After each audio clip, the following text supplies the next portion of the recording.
हमारे main character के accident हो जाने के बाद उसे लगता है शायद उसकी गर्लफ्रेंड उस पर चीट कर रही है और उसे पाने के लिए वो कुछ भी कर सकता है।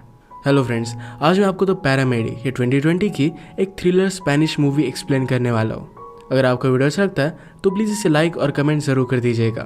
अब बिना किसी देरी के एक्सप्लेनेशन स्टार्ट करते हैं।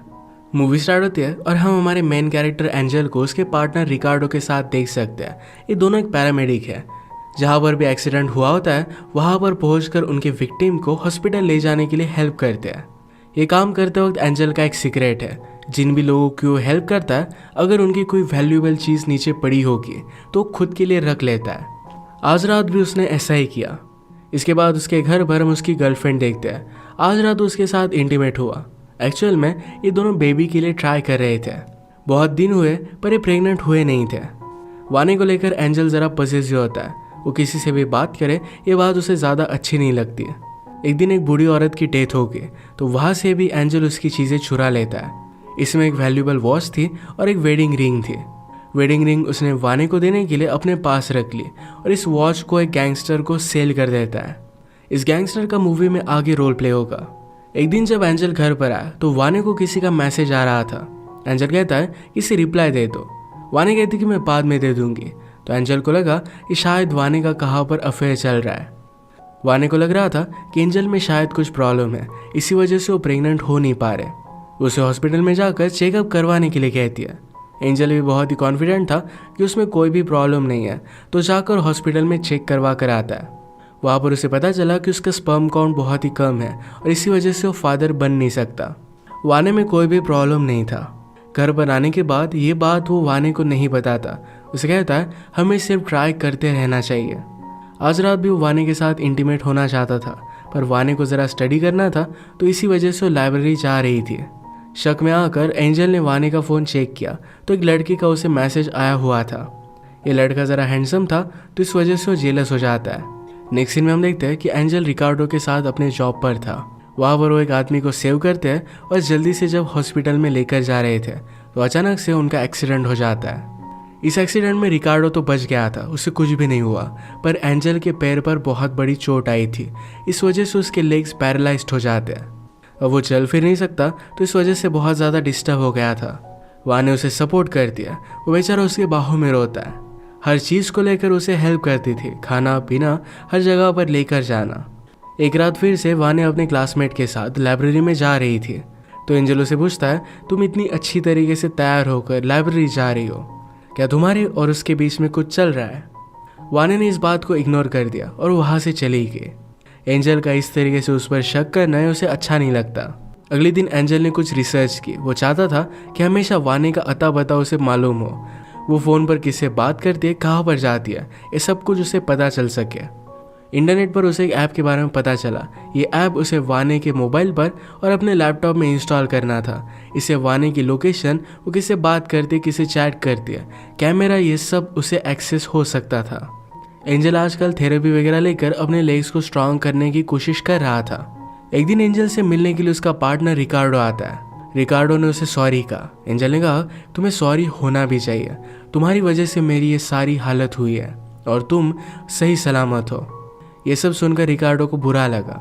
वाने एंजल से कहती है इसमें उसकी कोई भी गलती नहीं थी, तुम्हें इस तरीके से उसे ट्रीट नहीं करना चाहिए था। एंजल को वाने के मोबाइल में ऐप इंस्टॉल करने के लिए टाइम मिल सके तो उसे कहता है कि नीचे जाकर मेरे लिए प्लीज़ आइसक्रीम लेकर आओ। वाने इस बात को मान लेती है और जब वो नीचे गई तो एंजल ने अपना ऐप उसमें इंस्टॉल कर दिया। अपने लैपटॉप से अब वो सब कुछ एक्सेस कर सकता था। वाने ने ऊपर आने के बाद अपना मोबाइल चेक किया पर उसे कुछ भी अलग लगता नहीं। रात में एंजल को अपने लेग पर बहुत तकलीफ होती है। उसी वक्त उसके नेबर का डॉग बहुत ही ज़ोर से चिल्ला रहा था। इस बात से एंजल बहुत ही डिस्टर्ब हो चुका था। अगले दिन अपने नेबर से उसने इसके बारे में बात की। नेबर ने कहा कि मेरी वाइफ बहुत ही ज़्यादा बीमार है तो रात में उसे देखने के लिए मुझे जाना पड़ता है। डॉग घर पर अकेला होता है, इसी वजह से वो बाग करता है। थोड़े दिनों के लिए उसने एंजल को एडजस्ट करने के लिए कह दिया। एंजल के लिए ये विदाउट लेग्स लाइफस्टाइल बहुत ही अलग थी। उसकी थेरेपी में उसे जो नर्स हेल्प कर रही थी उसका नाम था सैंड्रा। सैंड्रा हमेशा एंजल से ज़्यादा एक्सरसाइज करवाने का ट्राई करती है। एंजल ने आज उससे कहा कि इससे ज़्यादा अब मैं एक्सरसाइज नहीं कर सकता, वो बहुत ज़्यादा थक चुका था। पर सैंड्रा ने उसकी व्हील चेयर एक दूर के कोने में रख दी। एंजल से कहा कि जाओ और उस पर बैठ जाओ। एंजल बैठते वक्त सैंड्रा के करीब आ जाता है। उसने उसे बहुत ही अनकंफर्टेबल फील कराया था। एंजल हमारा इस तरीके से कैरेक्टर है कि अगर उसके साथ कुछ गलत होता है तो उसका बदला वो लेगा, किसी को भी जाने नहीं दे सकता। रात में एंजल और वाने जब डिनर पर बात कर रहे थे तो वाने ने उसे कहा कि एक इंटर्नशिप है जो उसके करियर के लिए बहुत ही अच्छी होगी और वो उसे करनी थी। अगर वो इंटर्नशिप करती है तो पैसे ज़रा घर में कम आएंगे। ये बात एंजल को अच्छी नहीं लगती। वो कहता है कि फिर हम दोनों जी कैसे पाएंगे, मैं पैरालाइज्ड हूँ, इस वजह से मेरा अलाउंस बहुत ही कम आता है। वाने को इस बात के लिए स्ट्रिक्टली मना कर देता है। रात में एंजल को अपने पैर में बहुत ही ज़्यादा तकलीफ होने लग गई। डॉग की भी बार्किंग रुक नहीं रही थी। उसने घर में पेन किलर ढूंढने की कोशिश की पर उसे कहीं भी मिल नहीं पाते। वाने जिस जगह पर हमेशा पिल्स रखती है वहाँ पर आज मौजूद नहीं थे। सुबह होने पर एंजल वाने का ही वेट कर रहा था। उसे बहुत डांटता है, कहता है कि तुमने मुझे रात भर पेन में रखा। वाने को लगा था कि उसने एक्स्ट्रा मेडिसिन लाई हुई थी पर वो भूल चुकी थी। उसे बहुत बुरा लगता है और जल्दी से एंजल के लिए मेडिसिन लेने के लिए चली गई। एंजल डॉग की बार्किंग से बहुत ही ज़्यादा तंग आ गया था। उसने एक मीट का पीस लिया और उसमें कुछ पीन्स डाल दिए। अगर डॉग इसे निगल लेता है तो इसके साथ ही पीन्स भी उसके पेट में चली जाएगी और उसकी डेथ हो जाएगी। डॉग का ओनर डॉग को जब पार्क में लेकर गया तो उसका पीछा एंजल ने किया। दूर से सीटी मारकर डॉग को अपने पास बुला लेता है और इस मीट के पीस को उसने उसे खिला दिया। किसी ने भी एंजल को ये करते हुए नहीं देखा था।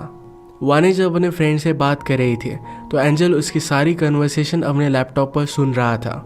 इसमें वानी की फ्रेंड उसे बोल रही थी तुम्हें एंजल को छोड़ देना चाहिए, वो तुम्हें अपने करियर में आगे बढ़ने से रोक रहा है। वाने ने भी अपने फ्रेंड से कहा कि मैंने कभी भी एंजल को लाइक नहीं किया था। ये बात सुनकर एंजल को बुरा लगा। वो डिसाइड करता है कि अपनी रिलेशनशिप में एफर्ट्स डालेगा। आज रात उसने वाने के लिए कुक किया। उसके साथ एक रोमांटिक सा डिनर वो करना चाहता था। उसने उसके लिए एक ड्रेस भी लाई थी जो वाने को पहनने के लिए कहता है। ये सब देखकर वाने सरप्राइज थे। एंजल ने वाने से कहा जो इंटर्नशिप तुम करना चाहती थी ये तुम्हें एक्सेप्ट कर लेनी चाहिए। अब आज से सब कुछ बदल जाएगा। मैं हमारी रिलेशनशिप के लिए बहुत सारे एफर्ट्स करूँगा। एक नई शुरुआत के लिए वो टोस्ट करता है। आज रात ये दोनों इंटीमेट हो गए पर एंजल कुछ भी फील नहीं कर पा रहा था। वाने ने भी आज डिसाइड किया था कि रिलेशनशिप को और एक वो चांस देगी। आज रात जब एंजल शावर लेता है तो वाने अपने मोबाइल पर किसी से बात कर रही थी पर जब ये मैसेज आता तो एंजल के लैपटॉप पर नोटिफिकेशन आती है। इसका आवाज़ वाने ने सुन लिया। वो इसे चेक करने के लिए गई तो एंजल के ऐप के बारे में उसे पता चल जाता है। इस बात से वो बहुत ही ज़्यादा गुस्सा हो गई। अपने सारे कपड़े उसने लिए और तुरंत यहाँ से वो चली जाती है। एंजल जब शावर से बाहर आया तो आसपास वाने नहीं थी। उसका सारा सामान वो अपने साथ लेकर गई थी। एंजल ने उसे जो ड्रेस दिया था सिर्फ वही पड़ा हुआ था। इसके बाद हम देखते हैं डायरेक्टली 2-3 मंथ्स गुजर चुके हैं। एंजल अब अकेला था। खुद का ख्याल खुद ही उसे रखना पड़ता था। एक दिन ग्रोसरी शॉप में उसे अपना फ्रेंड मिला पर उससे भी अच्छी तरीके से बात नहीं करता।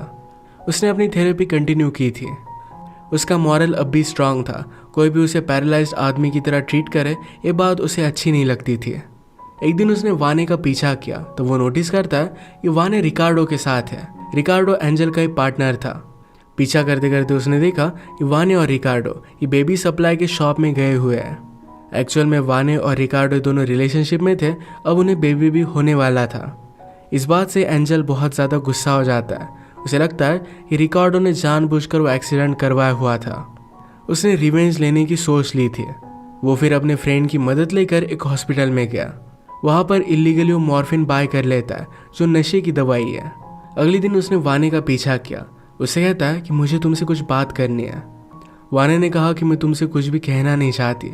एंजल ने कहा कि लास्ट टाइम मैं सिर्फ तुम्हें देखना चाहता था, गुड बाय कहना चाहता था। वाने को भी उस पर तरस आ जाता है। उसके साथ चलने लग गए। एंजल ने कहा कि तुम्हारा कुछ सामान घर पर पड़ा हुआ है, अगर तुम चाहो अभी आकर उसे लेकर जा सकती हो। वाने इस बात के लिए मान गई। उसने घर में आकर देखा तो एंजल का इस तरीके से रहना उसे अच्छा नहीं लगता। घर पूरी तरीके से मैस था। एंजल ने कहा कि तुम्हारी चीज़ें बेडरूम में रखी हुई है। वाने जब बेडरूम में ढूंढ रही थी तो एंजल ने कहा कि बेड के नीचे है। वाने का जब ध्यान नहीं था तो एंजल ने मॉर्फिन का इंजेक्शन उसे इंजेक्ट कर दिया। इस वजह से वो बेहोश हो गई। अब एंजल उसके हाथ पैर बांध देता है। उसके मुंह पर भी उसने पट्टी लगाई हुई थी। वाने की चीज़ें कोई भी सुन ना पाए इस वजह से एंजल ने बहुत ही लाउड सा म्यूजिक चलाया हुआ था। एंजल ने वाने का मोबाइल लिया और रिकार्डो को मैसेज करता है, सॉरी मैं तुमसे ब्रेकअप कर रही हूँ, तुम्हारे साथ बेबी में रेस नहीं कर सकती। ये मैसेज लिखने के बाद वाने का मोबाइल एंजल पानी में फेंक देता है। वाने को जब होश आया तो एंजल कहता है, मुझे तुम्हारे और रिकार्डो के बारे में पता है। वाने ने कहा कि प्लीज़ मुझे यहाँ से जाने दो। वो चिल्लाने लग गए तो एंजल फिर से उसके मुंह पर पट्टी बांध देता है। अगले दिन एंजल का नेबर उसके पास आया। वो उसे कहता है कि कल मैंने कुछ चीखें सुनी, मुझे लगा ये वाने तुम्हारे साथ है। एंजल कहता है कि ऐसा कुछ भी नहीं है। नेबर ने बहुत ही लाउड सा म्यूजिक भी सुना था, इसकी भी उसने कंप्लेंट की। वो श्योर था कि किसी लड़के की आवाज़ आ रही थी। एंजल उसे कहता है, कल मैंने एक सेक्स वर्कर को घर पर बुलाया हुआ था, इसी वजह से उसकी आवाज़ तुम्हें आ रही होगी। नेबर इस बात को मान गया और यहाँ से वो चला जाता है। अपनी थेरेपी लेते हुए एंजल आज खुश था। सैंड्रा ने पूछा कि आज हुआ क्या है। एंजल ने कहा कि मेरी गर्लफ्रेंड प्रेग्नेंट है, हमें बेबी होने वाला है। सैंड्रा ने कहा कि मुझे पता नहीं था कि तुम्हारी गर्लफ्रेंड भी है। एंजल कहता है कि तुम्हारी एज भी बहुत ही ज़्यादा हो गई है, तुम्हें अब तक कोई भी बॉयफ्रेंड नहीं है, तुम्हें जल्दी ट्राई करना चाहिए वरना तुम्हें बेबी नहीं होगा। सैंड्रा ऑलमोस्ट एंजल का मजाक ले रही थी, तो इसी वजह से उसे हर्ट करने के लिए उसने ये सब चीज़ें उसे बता दी। वो जब घर पर आया तो रिकार्डो उसके बिल्डिंग के नीचे उसका वेट कर रहा था। रिकार्डो कहता है, वाने और मैं हम दोनों रिलेशनशिप में थे, मैं तुम्हें बताने वाला था।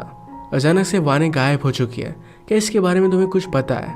एंजल कहता है कि मुझे इसके बारे में कुछ भी पता नहीं, पर रिकार्डो का शक ये एंजल पर ही था। उसे इग्नोर कर कर वहाँ से चला गया। ऊपर आकर एंजल ने वाने से कहा कि तुम्हें शावर वगैरह लेना चाहिए। वाने उठने की कोशिश कर दिया पर उसके लेग्स पैरालाइज्ड हो चुके थे। एंजल ने उसे दवाई देकर उसके लेग्स को पैरालाइज कर दिया था। इस बात से वो बहुत ही ज़्यादा डिस्टर्ब हो गई। वो तड़पने लग गई और यहाँ से बाहर जाने की कोशिश करती है।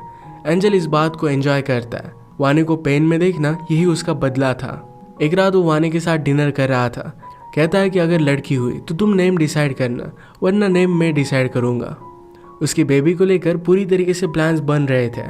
मौके का फ़ायदा उठाकर वाने एक शराब की बोतल एंजल के सर में डाल देती है। वो हेल्प के लिए बहुत चिल्लाई, वहाँ से निकलने की कोशिश कर रही थी। एंजल ने उसे पकड़ लिया और उसे फिर से बेहोश कर देता है। वाने की चीखें सुनकर उसका नेबर डोर पर आ गया। एंजल ने डोर खोला तो उसके सर पर चोट नेबर ने देखी।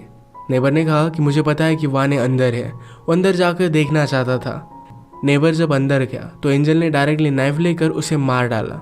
अब प्रॉब्लम ये थी कि नेबर का क्या किया जाए। एंजल हमेशा जो भी वैल्यूएबल चीज़ें चुराता था तो एक गैंगस्टर को सेल करता था, तो उसी गैंगस्टर को उसने कॉल कर दिया। कुछ पैसे वो उसे दे देता है और नेबर की बॉडी गैंगस्टर लेकर चला गया। उसने फिर से वाने को कंट्रोल में कर लिया था। आज रात एंजल ने वाने के पॉकेट में से चाबी निकाली। वो डायरेक्टली रिकार्डो के घर पर गया और शावर में छुप जाता है। रिकार्डो जब घर पर आया तो एंजल ने उसे भी बेहोश कर दिया। फिर वो दारू लेता है और ज़बरदस्ती रिकार्डो को पिला देता है। यही पिला पिला कर उसने रिकार्डो को मार दिया। अब लोगों को लगेगा कि रिकार्डो ने खुदकुशी कर ली। अगली सुबह एंजल से मिलने के लिए पुलिस आए। रिकार्डो ने पहले ही पुलिस को कॉल किया हुआ था। वाने अचानक से गायब हो गई, ये बात उसे बहुत ही अजीब लगी थी। वो पुलिस को समझाने की कोशिश करता है कि वो प्रेग्नेंट थी और हम दोनों बहुत ही ज़्यादा खुश थे, वो इस तरीके से गायब कैसे हो सकती है। रिकार्डो की डेड बॉडी मिलने के बाद इन्वेस्टिगेशन करते हुए पुलिस यहाँ पर आए हुए थे। उन्होंने एंजल के यहाँ पेन की बहुत सारी मेडिसिन वगैरह देखी। यही मेडिसिन वो वाने को बेहोश रखने के लिए यूज़ कर रहा था, पर एंजल कहता है कि मुझे बहुत ही ज़्यादा लेग्स में पेन होता है, इसी वजह से मैं इसे यूज़ करता हूँ। पुलिस को भी ज़्यादा कुछ शक नहीं होता और वहाँ से वो चले गए। पुलिस के जाने के बाद वाने को होश आया। एंजल उसके लिए एक हेल्दी ब्रेकफास्ट बनाता है। कहता है कि बेबी के लिए अच्छा खाना उसे मिलना चाहिए। डेड ओल्ड वुमन से एंजल ने जो रिंग चुराई थी, यही रिंग उसने वाने को दी और पूछा, क्या तुम मुझसे शादी करोगी? वो एंजल को अच्छा फील कराने के लिए हाँ कह देती है। उसने कहा कि मुझे बाथरूम में लेकर चलो। वाने के पैर पैरालाइज थे तो एंजल को लगा कि ये ज़्यादा कुछ कर नहीं पाएगी। बाथरूम में जाने के बाद उसने एंजल को डोर बंद करने के लिए कहा। वहाँ पर नेल कटर के बीच में जो नाइफ होती है, ये वाने को मिल गई। बड़ी चालाकी से उसने इसे छुपा लिया। वाने की तबीयत ज़रा ख़राब थी तो उसके लिए मेडिसिन लेने के लिए रात में एंजल घर से बाहर निकलता है। मौके का फ़ायदा उठाकर वाने ने चाकू निकाल लिया। उसे अपने आप को फ्री कर दिया। एंजल ने डोर को बाहर से लॉक किया था तो उस चाकू से उस डोर को उसने तोड़ दिया। वो स्ट्रगल करते करते लिफ्ट तक आए, पर एंजल घर में कुछ भूल गया था तो वो फिर से वापस आता है। उसने वाने को देख लिया, उसका पीछा करने लग गया। वाने डर कर स्टेयर से नीचे गिर दिया तो एंजल भी उसके पीछे बेचा रहा था। उसे पकड़ लेता है तो वाने ने बहुत स्ट्रगल किया। फाइनली अपना चाकू लेकर वो एंजल पर वार कर दिया। इस फाइट में एंजल ने अपना कंट्रोल लूज किया और वो नीचे गिर रहा था। वो अगर मरेगा तो वाने को भी साथ लेकर जाएगा, इसी वजह से उसे पकड़ लेता है। वाने ने चाकू लेकर उसके हाथ पर हमला किया। एंजल की ग्रिप छूट जाती है और ऊपर से वो नीचे गिर जाता है। इसके बाद हम एंजल को हॉस्पिटल में देखते हैं। पहले तो सिर्फ उसके लेग पैरालाइज थे, पर अब पूरी बॉडी भी हो चुकी थी। वो अब कुछ भी बोल भी नहीं सकता था। हॉस्पिटल में एंजल से मिलने के लिए वाने आई। वाने के पेट में एक हेल्दी बेबी भी था। एंजल ने उसको इतनी तकलीफ दी थी, फिर भी वो सेफ थी। फाइनली वो एंजल से कहती है कि अब मैं तुम्हारा ख्याल रखूंगी। इसका मतलब है हर दिन वो उससे बदला लेगी, हर दिन उसे तड़पाएगी, उसे अपने साथ लेकर गई। इसी के साथ वाने का रिवेंज कंप्लीट होता है और इस मूवी की एंडिंग हो जाती है।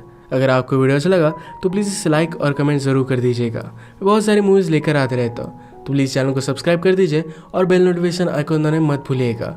हम फिर से मिलेंगे और एक नई मूवी के साथ। तब तक के लिए थैंक यू और आप अपने आप का ख्याल रखिए।